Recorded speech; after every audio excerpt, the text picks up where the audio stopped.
네, 안녕하세요. 심원장의 돌봄TV입니다. 오늘은 아이 돌봄이 면접을 위한 프로필을 어떻게 준비할 것인지 선생님들의 걱정이 많더라고요. 그래서 오늘 심원장이 특강을 준비했습니다.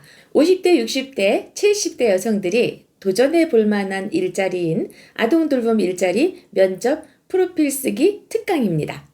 교육도 받고 자격증도 취득했어요. 이제 일자리를 찾아야 하는데요. 아동 돌봄 일자리는 대부분 부모 면접을 거치게 됩니다.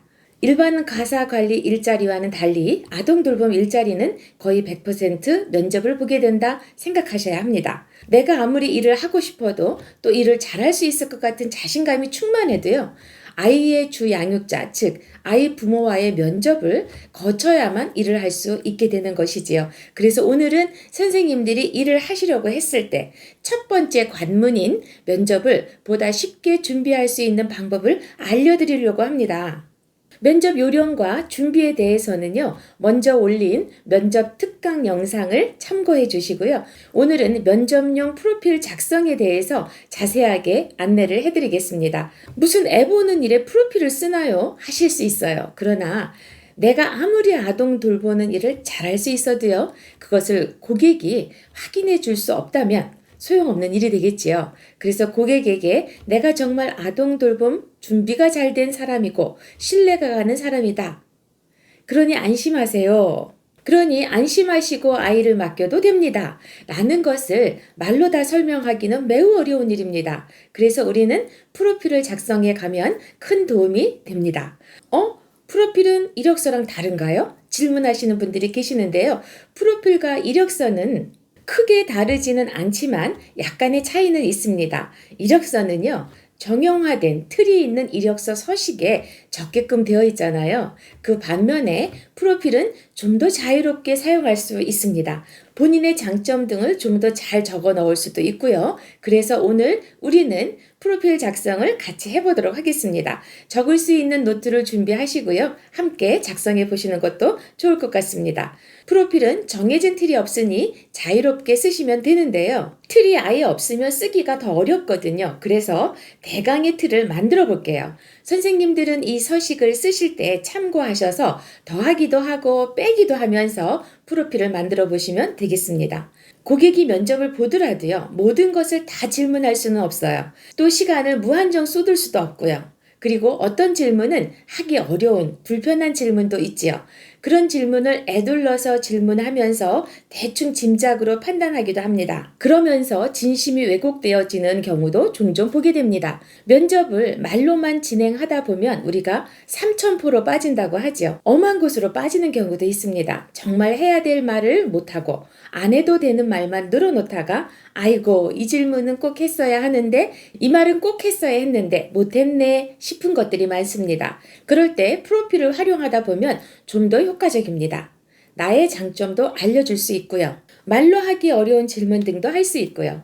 또한 면접 시간도 줄일 수 있습니다. 자, 그러면 지금부터 저와 함께 하나하나 같이 해볼까요? 종이와 펜 준비하셨지요? 참고할 만한 서식은요, 더보기 클릭하시면 서식과 샘플을 다운로드 받으실 수 있습니다. 서식과 샘플 다운을 홈페이지 링크를 적어 놓겠습니다. 필요하실 때 요긴하게 사용하시기 바랍니다. 자, 시작해 보겠습니다. 첫 번째요, 개인정보에 관한 것들을 쓰는데요. 우선 이름을 쓰셔야겠지요. 그리고 생년월일 혹은 출생연도와 연락처를 쓰시면 되겠습니다. 출생연도는요, 대부분 주민등록상의 출생연도를 쓰시게 되는데 가끔은요, 주민등록상의 나이와 실제 나이가 다르신 분들이 꽤 계시더라고요. 그러시면은 본 나이를 쓰셔도 좋겠습니다. 아무래도 적은 나이로 쓰는 것이 좋겠지요. 그리고 연락처는 정확히 써주시고요. 또 선생님의 주소를 적어주시는데 세부 주소까지 적으실 필요는 없습니다. 시나 구, 동 정도를 적어주시면 되겠습니다. 면접용이니까요. 아직 일을 하게 될지 못하게 될지 아직은 모르는 상황이죠. 세부 주소까지 적으실 필요는 없겠습니다. 자, 두 번째요.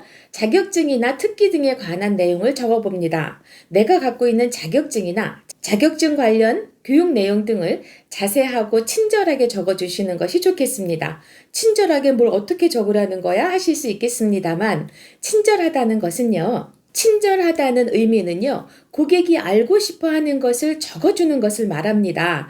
또한 내가 말하고 싶은 것도 적어 놓을 수 있겠습니다. 자격증은 아동양육지도사 자격 취득, 가로 열고 2024년, 취득기관은 사회적 기업 다사랑 보육 서비스, 이렇게 써줍니다. 취득기관도 써주시는 것이 좋겠습니다. 신뢰를 갖는 데 도움이 됩니다. 그리고 교육 내용에 대해서도 적어봅니다. 교육 내용은요, 아동과 소통하는 방법, 아동 안전관리, 건강관리, 아동의 행동과 기질에 맞는 대응 방법, 아동학대 예방과 성인지, 아기 마사지, 아기 수유와 목욕, 아기와의 놀이, 아기 개월수에 맞는 특징과 네발 딸놀이, 아기 동요와 손유희, 이렇게 중요한 과목의 내용들을 적어줍니다. 고객이 보면 이런 내용을 공부하셨구나 이렇게 생각하게 됩니다. 지금 안내해드린 교육의 내용은 심원장이 하는 교육의 주요 내용들입니다. 이렇게 교육의 내용까지를 적어 놓으시면은요, 고객은 불안감은 낮아지고 신뢰감은 올라가겠죠. 그리고 또 자격증이 더 있다면 다사랑 보육 서비스에서는 아동양육 지도사 자격증 과정이 끝나면 자격 취득이 되신 분에 한해서 제한적으로 아동돌봄 심화 과정으로 교육비 무료로 진행하는 놀이학습 지도사 자격증 과정의 교육이 시작됩니다. 소수로 진행하고 있고요. 동화놀이와 미술놀이를 중심으로 아기와의 놀이 중심으로 교육이 진행됩니다. 이렇게 놀이학습 지도사 자격증을 취득하셨다면 역시 자격증란에 놀이학습 지도사 자격 취득을 적으시고요. 교육 내용에 동화놀이, 미술놀이 이렇게 써놓습니다. 그 이외에 한식조리사 자격도 써넣으시고요. 요양보호사 자격도 있으시면 그것도 적어 놓으십니다. 안 쓰는 것보다 써놓는 것이 훨씬 좋습니다. 고객은 이분은 굉장히 열심히 사시는 분이시고 삶의 열정이 있으신 분이시구나 이렇게 생각할 수 있습니다. 세 번째는요, 경력에 대한 내용을 써봅니다. 경력이 있다면 경력을 자세히 써주시고요. 경력이 없다면 본인의 양육 경험을 써주십니다. 가령 아이 둘을 키우셨다면 아들 1명, 딸 1명을 양육하였고 지금은 장성하였습니다. 이렇게 써주시고요. 또 손주 돌본 경험이 있으시면 손주 돌본 경험을 쓰십니다. 손주 돌봄 이렇게 쓰시고 2개월부터 1년 동안 하루 4시간씩 양육함, 이런 식으로 쓰시면 되겠습니다. 이러신 분들도 있죠. 자원봉사로 아동 돌봄을 하시는 분들도 꽤 많이 계시더라고요. 어떤 기관이든 종교적인 곳일 수도 있고요. 그런 내용도 쓰시면 되겠습니다. 무조건 다 쓰시는 것이 좋은 것은 아니에요. 상황을 보시면서 넣을 것은 넣고 뺄 것은 빼는 것이 좋겠어요. 네 번째는 간단하게 자기소개를 쓰는 것이 필요합니다.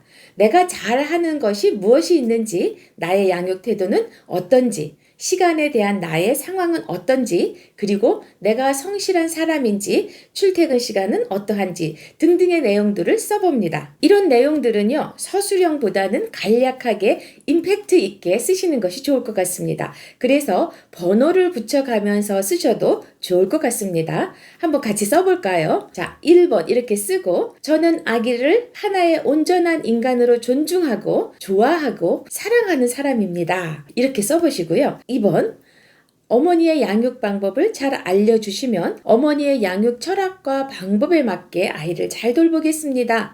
혹시 제가 이해를 잘못하거나 마음에 들지 않는 것들이 있으시면 바로 말씀해 주시면 바로바로 고치도록 하겠습니다. 3번, 출퇴근 시간 관련입니다. 이렇게 써볼까요? 출퇴근 시간을 미리 계산해 보았습니다. 잘 맞출 수 있겠습니다. 라고 쓰시고요. 4번은요. 일하는 시간과 관련해서입니다. 어머님의 필요에 따라 약간의 시간은 조절이 가능합니다. 또 토요일도 가능합니다. 미리 말씀해 주시면 잘 조율해 보겠습니다. 이렇게 상황에 맞게 적어보시고요. 5번째는요. 저는 아이와 재밌고 유익하게 놀아주기 위해서 놀이학습 지도사 자격을 취득하였습니다. 아이와도 잘 놀아줄 수 있습니다. 동화책 읽어주는 공부도 해서 아이에게 책도 잘 읽어줄 수 있습니다. 이렇게 적어주시는 것도 좋습니다. 그러면 고객은 굉장히 안심이 될 것입니다. 자, 6번째는요. 요즘은 고양이와 개를 기르는 가정이 참 많습니다. 그래서 애견과 애묘 과정 관련해서 적어봅니다. 이렇게 써볼까요? 고양이와 강아지를 좋아합니다. 이렇게 쓰시고요. 만일에 고양이와 강아지 알레르기가 있을 때는 고양이 알레르기가 있습니다. 이렇게 분명하게 써놓으시면 하나하나 묻고 확인하지 않아도 되겠죠. 선생님들이 좀 더 추가할 수 있는 내용이 있다면 더 적어서 준비하시면 되겠습니다. 예를 들면 내가 돌볼 아이가 7개월 아기라면 지금 아기가 낯가림을 할 시기이고 또 옹알이도 많이 할 시기라서 더 많이 예쁜 말도 해주고 깍꿍놀이도 많이 해주겠습니다. 아주 중요한 시기이니 어머님이 생각하신 놀이 등도 알려주시면 열심히 아이랑 재밌는 시간을 만들어 보겠습니다. 이렇게 써주시면은요, 고객들도 만족감이 높아질 겁니다. 프로필을 통해서요, 우리 선생님들이 기본적으로 해야 할 말들을 놓치지 않을 수 있고요. 고객도 이런저런 질문을 하나하나 하지 않아도 되겠지요. 면접 시간도 많이 줄일 수 있습니다. 자, 오늘도 우리 선생님들을 응원하는 심원장이었습니다. 도움이 되시길 바랍니다. 구독, 좋아요, 알림도 부탁드리겠습니다. 감사합니다. 안녕.